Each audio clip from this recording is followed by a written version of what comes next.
few years back, when my son Pratyush was around 8 years old, we used to go to a lot of functions and get-togethers. And in every function and get-together, some relative or some friend used to come and they used to pull his cheek and say, "Oh, so you're Rajdeep's son. Oh, so you're Rajdeep's son." This happened a few times and my son got really irritated. So he went to his mother, who also happens to be my wife, and he told her, "Mummy, what is this? Every time I go to any function, they pull my cheek and they say, 'You're Rajdeep's son.'" My wife told him, "Next time anybody does that, assert your identity. Tell them, 'I am Pratyush.'" A few days later, we went to a function and there was this lady who came up to him and she pulled his cheek and said, "Oh, you're Rajdeep's son." He looked at her straight in the eye and said, "My mother doesn't think so."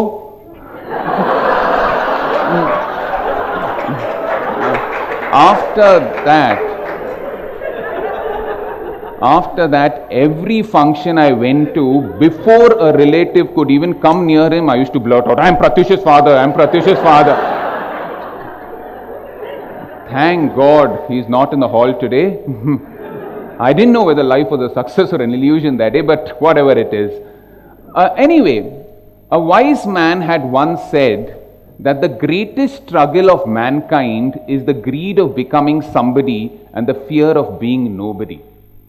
And I was lucky to have an incident in my life, very young in my life, which helped me overcome this great struggle. It was one of those days when actually I'd lost a bit of my eyesight and I was gradually losing my eyesight, and I was in my 8th standard and I'd gone to school and several classmates had taunted me and they had harassed me, and I thought I'm not going to make it anywhere in life because my parameter of success was what other people thought of me.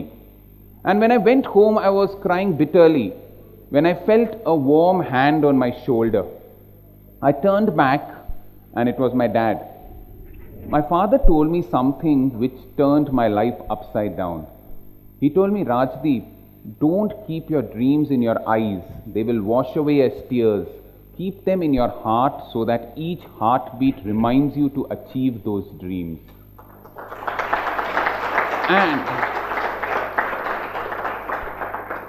And I took that advice very seriously. But I think not all of us are so lucky to have such turning points, because right from our young days, we are unconsciously, socially conditioned to believe that success is what the other person thinks of you. You are successful if your neighbor thinks you're rich, if your friends think you're smart, if your colleagues think you're fantastic. And that is a very narrow concept of success. Because when you rely on people to give you a notification for their success, you're relying on their perception.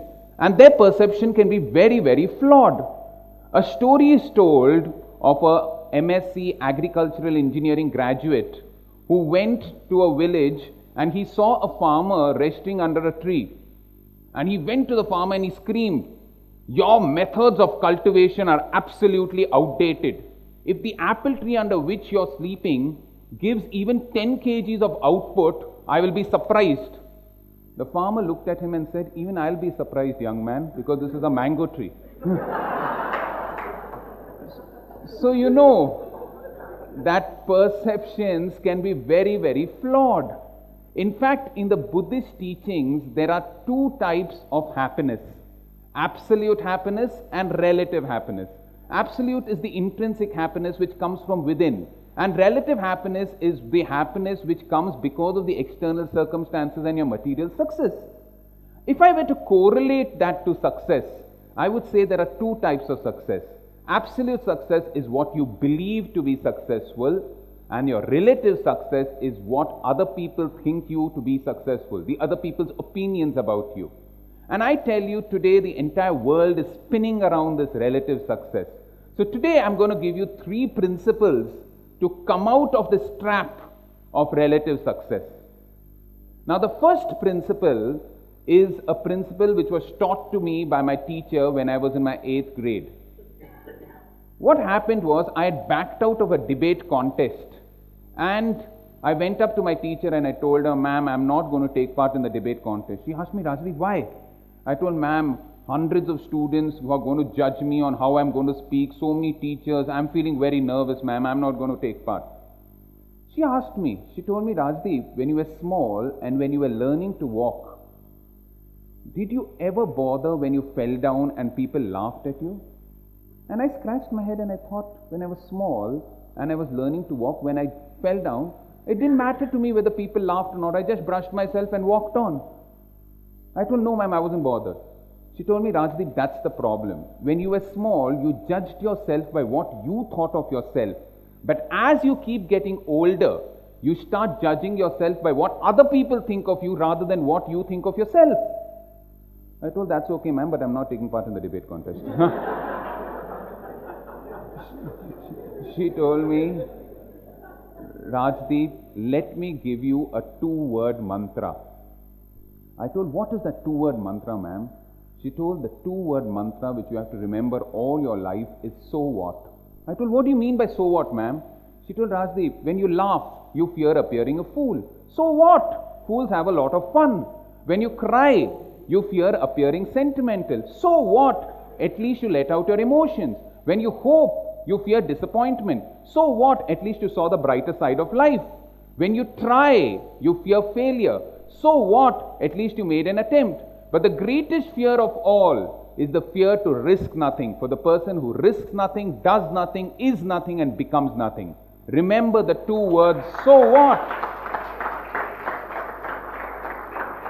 I was so enthused that day.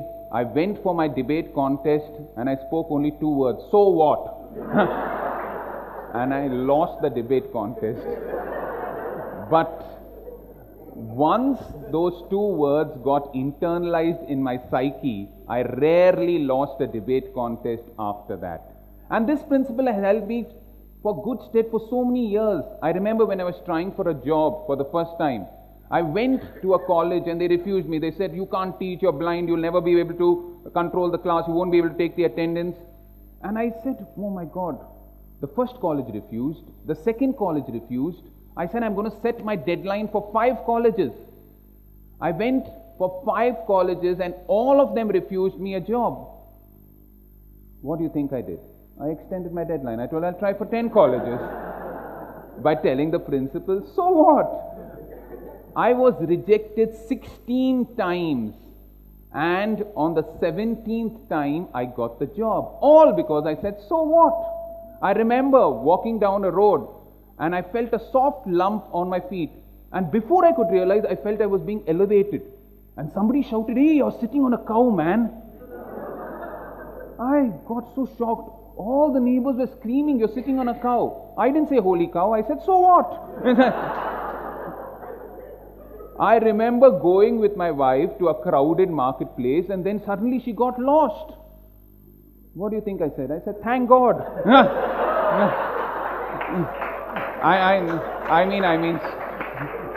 I mean, so what? That's the first principle. So what? Let me go to the second principle. The second principle is a word. Do you know that there is one word which is common to all 22 official Indian languages, 400 unofficial Indian languages and thousands of dialects spoken all across our country? What do you think is that word? No, it's not Amma, Appa, Mother, Father. It is this one word called Vishwas or faith. And if you have faith in your own ability, you are not going to worry about relative success. You're only going to worry about what you are doing in life.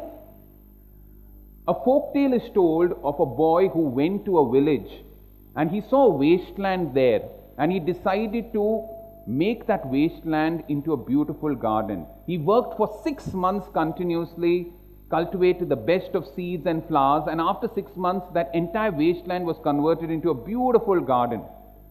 One day the priest of that village was passing by that road and he saw the boy resting in that garden. He came up to him and he said, boy, are you the one who's made this wasteland into a garden? The boy told, yes sir. The priest got angry. He said, no, you haven't made this garden on your own. It is you and God who has made this garden. Understand that? It's not you alone.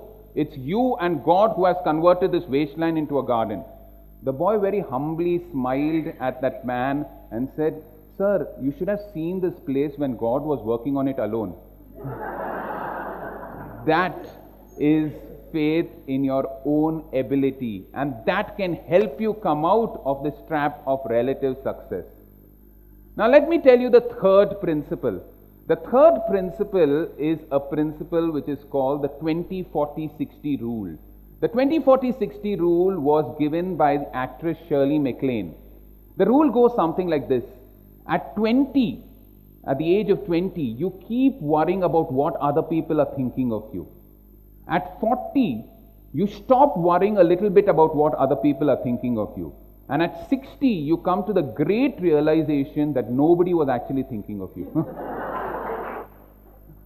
And the best part is that nobody is actually thinking of you as much as you are thinking of yourself. You keep thinking that fellow was thinking of you, this person is thinking of you, this person is looking at you. Everybody has their own challenges. Everybody has their own problems. They are not going to waste their time always thinking about you. It is actually you who are so worried about what other people are thinking of you, and you do all sorts of things. You go on Facebook, you upload a picture of an ice cream, and some stupid guy writes, "Yummy," as if he tasted that ice cream. You are worried. You are worried so much about those likes, and you update your status every minute. Went to toilet, 100 likes. Came out of toilet, another 100 likes with a comment. Oh my God, what a relief. Okay. And all these things you are worrying about what other people are thinking of you, which is so stupid. You waste your time worrying about Bollywood stars, Indian cricketers. Nothing is changing in your life. Nobody is actually thinking of you as much as you are thinking about others. Just leave that principle alone. You keep worrying about whether the Indian cricket team has made it, whether the Bollywood star has become a success. And you might ask me this question, "No sir, what are you talking? Don't you think we should feel proud as an Indian when the Indian cricket team does well?" Yes, you should feel proud. The Indian cricket team reaches the semi-final of the World Cup, you feel proud as an Indian, great. A Bollywood movie gets nominated for the Oscars, you feel proud as an Indian, great. You see that our Indian doubles are winning at the Wimbledon and all the Grand Slams, you feel proud as an Indian, great. What I'm telling you is, it's good to feel proud as an Indian, but it's better to do something where India becomes proud of you.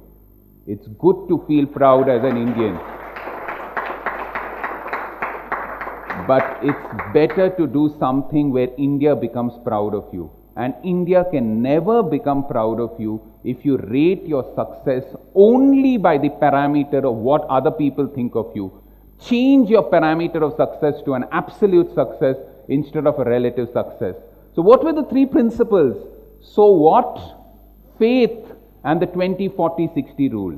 Let me end my talk with a beautiful poem which I always think is a pillar for anybody aiming for success. This poem is by Dale Wimrow.